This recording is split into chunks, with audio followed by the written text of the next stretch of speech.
let's talk about Forex. So yan pag-uusapan natin is the Forex is the same as stock market in terms of approaching technical analysis and fundamental analysis. Is this an same or a gambling investment? So watch this video for you to understand fully what is Forex.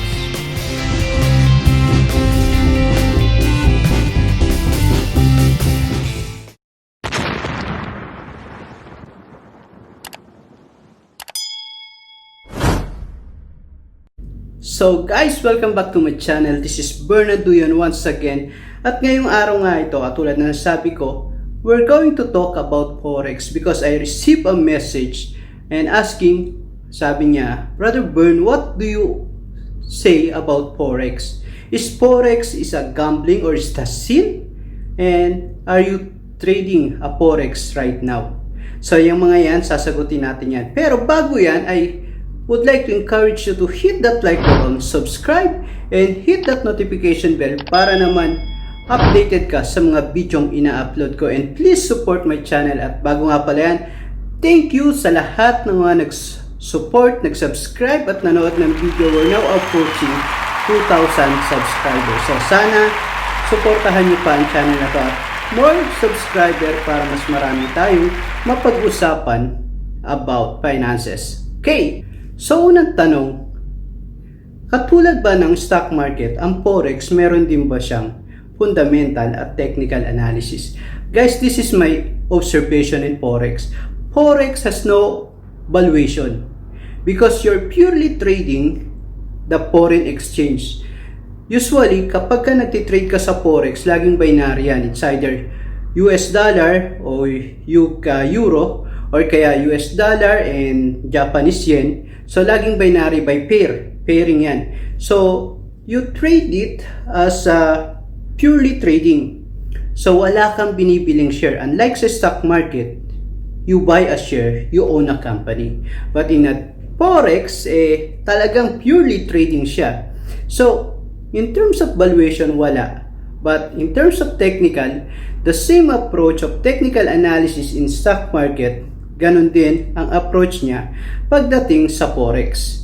So, Forex is a trading ba or is it a gambling? Yeah, gambling kasi kapag sinabi mong gambling, yung lagi kang tumataya without knowing talaga. But if you study, if you are knowledgeable in a technical analysis, Forex is a good investing. But medyo for me lang, kung ang tanong mo ay do I trade a Forex right now? My answer is no. I don't trade Forex right now. But I tried it long time ago, since 2011. I sinubukan ko siya, but I felt that it's not for me. And during that time, 2011, hindi pa naman talaga ako ganun kaalam pagdating sa technical analysis. I'm purely investing during that time in the stock market. Mostly, investor lang ako, and I follow that Really Rich Club recommendation that time. I don't do any technical analysis. Pero, nung pumasok ako sa Forex, napansin ko sobrang yung pagiging volatility niya, sobrang bilis ng galaw ng market. And para sa akin, masyado na siyang extreme aggressive. So, it's not fit in my personality. So, hindi ako nag-trade ng Forex. Tinigil ko na because that time, as I said, hindi naman talaga ako ganun ka-equipped in a technical analysis. So, that's the reason. Pero, and another reason kung bakit hindi ako nagtitrade ng Forex is siguro time consume na rin. Kasi, for me, I handle 6 accounts. Meron akong 6 stock market na stocks broker na hinahandle. So, yung 6 accounts na yun, I maintain it, pero para dagdagan ko pa, plus I still working as an OFW, and then may mga side hustle, at of course I'm serving the community. So parang yung time constraint pagpo-Forex pa medyo mabigat na para sa akin. But Forex, I know a lot of people doing Forex and still good. No, maraming kumikita, maraming maganda. And one thing you need to understand in Forex, this is a decentralized market. So ibig sabihin, kahit saan ka, pwede kang mag-trade.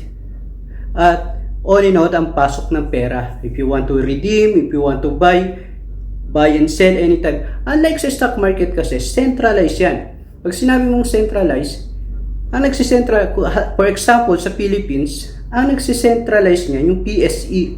So, sila may regulations siya, at doon ka lang bumibili. Whatever company listed in publicly listed company, yun lang pwede mong i-trade. Unlike sa Forex, kahit nasaan ka, walang nagre-regulate na law dyan.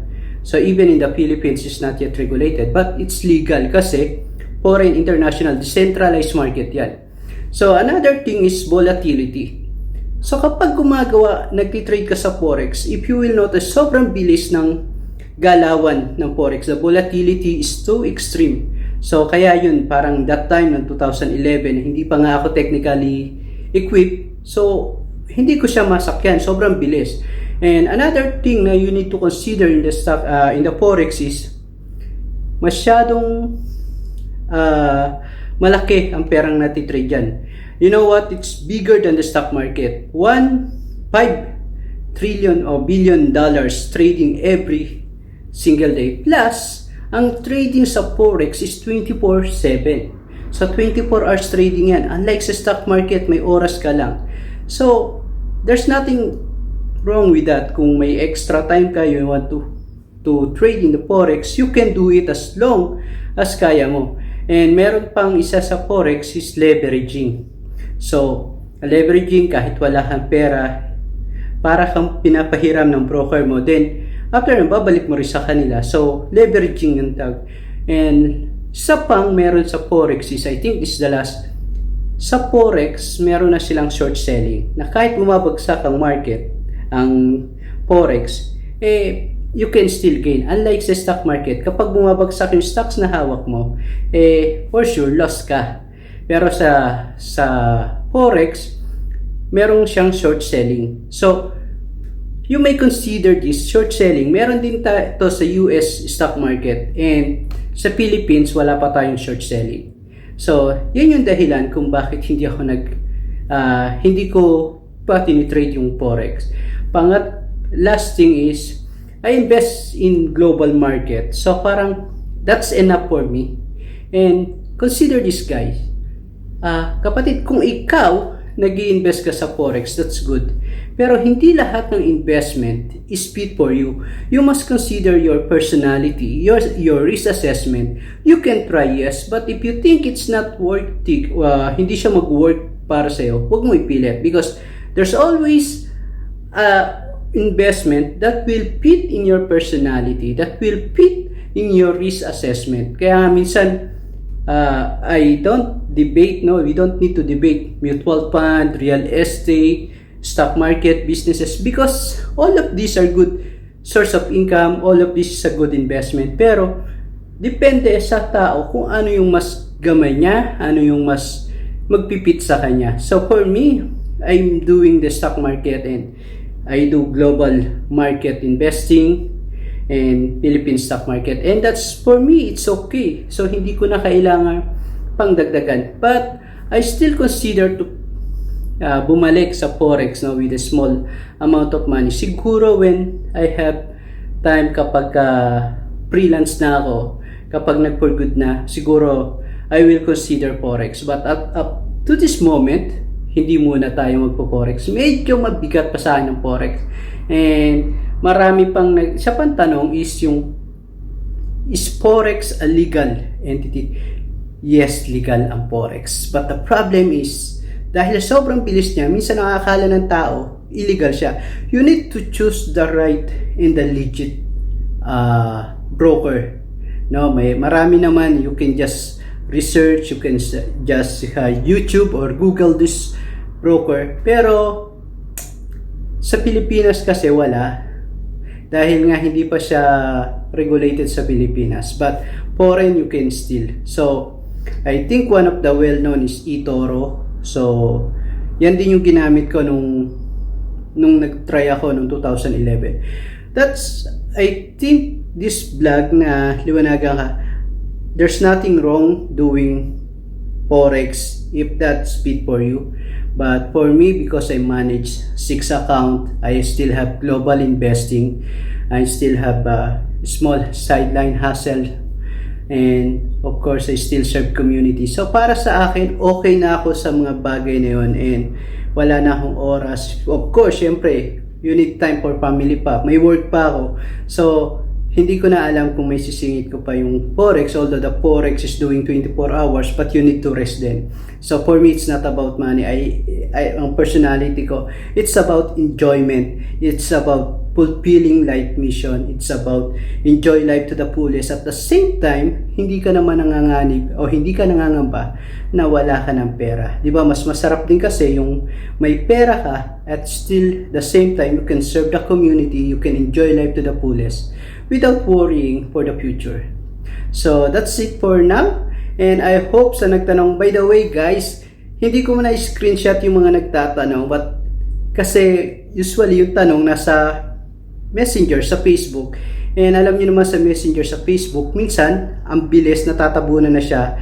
Hindi ko agad na screenshot kasi nga may trabaho. But, kung may tanong kayo at you want any topic na pag-usapan natin, I suggest and I appreciate if you will comment it in the comment box para mas madali ko siyang mabalikan. And that's the good thing about about YouTube . Mas madali siyang mabalikan kaysa sa Facebook. Mahirap kasing balikan ng Facebook, madali siyang matabunan.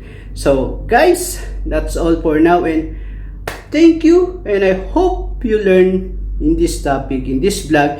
And please, I encourage you, hit that like button, subscribe, and hit that notification bell para updated ka sa mga videong ina-upload ko. So, guys, once again, this is Bernard Duyo nagsasabing bawat Pilipino may kakayahang umasenso. God bless you all.